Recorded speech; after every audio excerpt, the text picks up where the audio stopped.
주변 분위기에서 잘 휩쓸리는 성격을 가지고 있던 저는 제가 가진 꿈에 비해 재학생 때 공부를 열심히 하진 않았는데요. 당연히 수능에서 제가 목표하던 만큼의 성적이 나오지 않았었던 것 같습니다.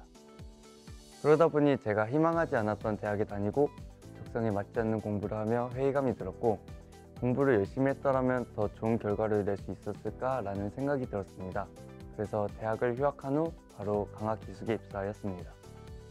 여러 학원 중 하이퍼 기숙학원을 선택한 첫 번째 이유는 시설이 좋았기 때문입니다.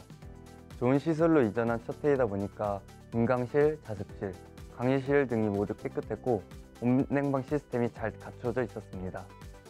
두 번째로 학생들의 관리가 철저하다고 생각했기 때문입니다. 공부 시간표가 효율적으로 이루어져 있을 뿐만 아니라 식사 시간, 식단이 잘 갖춰져 있었습니다. 그리고 인강 시스템과 자습 시스템을 학생들이 선택할 수 있도록 잘 짜여져 있던 점이 좋았습니다. 마지막으로 이투스 무한 패스를 무료로 제공해 준 것이 좋았습니다. 고3 때 이투스 무한 패스로 인강뿐만 아니라 공부 관련 TCC, 그리고 교재 등 공부에 관련된 도움을 많이 받았었기 때문에 이번에도 이투스 무한 패스로 부족했던 과탐 공부를 알차게 채울 수 있었습니다. 학원 선생님들의 수업이 크게 도움이 되었습니다. 수능에 대해 많이 가르쳐 주셨던 분들이라서 학생들이 어디가 부족한지, 힘들어하는 점이 무엇인지를 잘 알고 계셨습니다. 그리고 그것들을 직접 선생님들께 여쭤볼 수 있도록 질문당지 시스템이 마련되어 있어서 참 좋았던 것 같습니다. 특강 프로그램도 제가 성공하는 데 도움을 준 프로그램입니다. 수업 시간 내내 수학을 좀 더 끌어올리기 위해 어려운 문제를 중점적으로 풀어보고자 했었는데, 특강 프로그램은 이런 저의 갈증을 해결해 주었습니다. 재수는 일단 시작부터 많은 불안감을 가지고 공부합니다. 1년 동안 열심히 공부하면 원하는 대학에 갈 수 있을까라는 생각이 저절로 들기 마련인데요. 저는 그럴 때마다 수능 땐 결국 시간과 실수 싸움이다. 그래서 효율적으로만 공부하면 충분히 원하는 대학에 갈 수 있을 거야 라는 생각을 하며 공부했습니다. 무작정 많은 시간을 들여서 공부하는 것보다는 자신이 올릴 수 있는 점수를 찾아 챙기는 것이 수능에서 유리할 것이라고 생각했기 때문입니다. 자신한테 한계를 단정 짓지 마세요. 그냥 그저 공부한 만큼 결과가 따라올 것이라고 믿으세요. 특히 공부를 하면서 중요한 것은 효율성입니다. 다시 말하면 수능 전까지 자신이 챙길 수 있는 점수를 다 챙겨놓는 것입니다. 자신이 더 적은 노력으로 많은 점수를 얻으려면 무엇을 해야 하는지 항상 고민하시기 바랍니다. 그리고 마지막으로 공부나 하면 할수록 점수 오르는 폭이 줄어든다는 것을 염두에 두셨으면 합니다. 시간이 지날수록 자기가 아는 것을 반복하는 과정을 거치기 때문에 점수는 그만큼 오르지 않습니다. 거기서 좌절하지 않았으면 합니다. 1년 후 성공한 자신의 모습을 상상하며 열심히 노력하세요. 일단 저는 시간을 효율적으로 쓰는 것을 중요시했기 때문에 계획표 짜는 것을 최우선으로 했습니다. 월, 화, 수, 목, 금, 토, 일을 시간별로 나누어 국수형 탐 시간만 배분하여 적어 놓았습니다.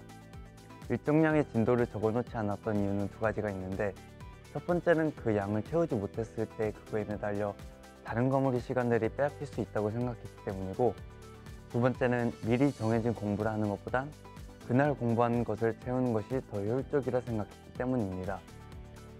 국어는 재수 기간 동안 제일 많은 시간을 투자한 과목입니다. 국어는 크게 정확성 기르기 그리고 속도 기르기 총 두 과정을 거친다고 생각합니다.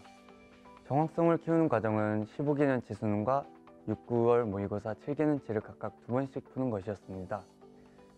근데 그저 풀고 채점하는 것이 다가 아닙니다. 풀면서 헷갈렸던 선지들과 단어까지 모두 체크하고 그것들을 다시 살펴보며 피드백해야 합니다. 이 과정을 거치지 않으면 똑같은 실수를 수능에서도 반복하기 때문에 꼭 알아두셨으면 합니다. 이 과정들을 다 거치고 나면 속도를 높여야 합니다. 문제 푸는 순서를 어떻게 해야 될지, 모르는 문제는 몇 분을 고민할지 등의 속도를 단축하는 방법을 직접 모의고사를 풀며 적용시켜 봐야 합니다. 이때는 풀었던 기출보단 사설 문제들을 풀며 적용시켜 봐야 합니다. 수학은 문제 푸는 유형을 익히는 데 노력했습니다. 저는 수학을 개념이 어려운 것보다는 수학 문제를 푸는 것이 더 어렵다고 생각했기 때문인데요.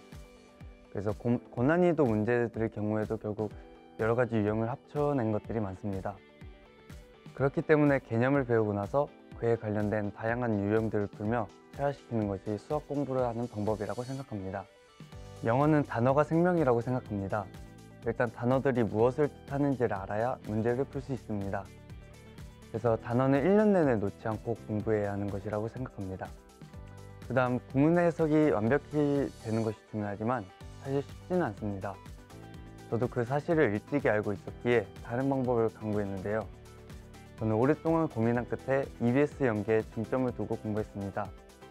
EBS 연계는 익숙함으로 문제를 맞출 수 있는 가능성을 높여줄 뿐만 아니라 시간도 단축해 주었습니다. 참고는 제가 생원 지원을 선택했는데 저는 인강의 도움을 많이 받았습니다. 이투스의 백호 선생님 그리고 오지훈 선생님의 커리큘럼만 잘 따라 공부했습니다. 여기서 제일 중요한 것은 인강보단 듣고 난 후에 자기 자신이 공부하는 시간에 더 많은 시간을 쏟아야 한다는 것입니다.